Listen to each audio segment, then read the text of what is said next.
in Acts 16, verse 30 to 32, men asked the apostles, "What shall we do to be saved?"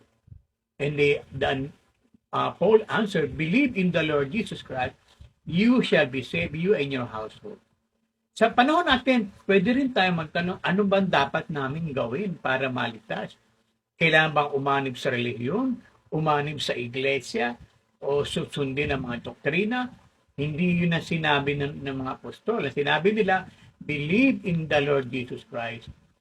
How do they believe? How can we believe? Sabi sa Bible, how can they believe? Sa Romans chapter 10, if he is not preached. So, we should preach Jesus Christ. Siya mismo, si Kristo ang pangangaral. Yung katauhan ni Kristo, yung ginawa niya sa krus, yung mabuting balita. 1 Corinthians 15, 1-2. Brethren, I make known to you the gospel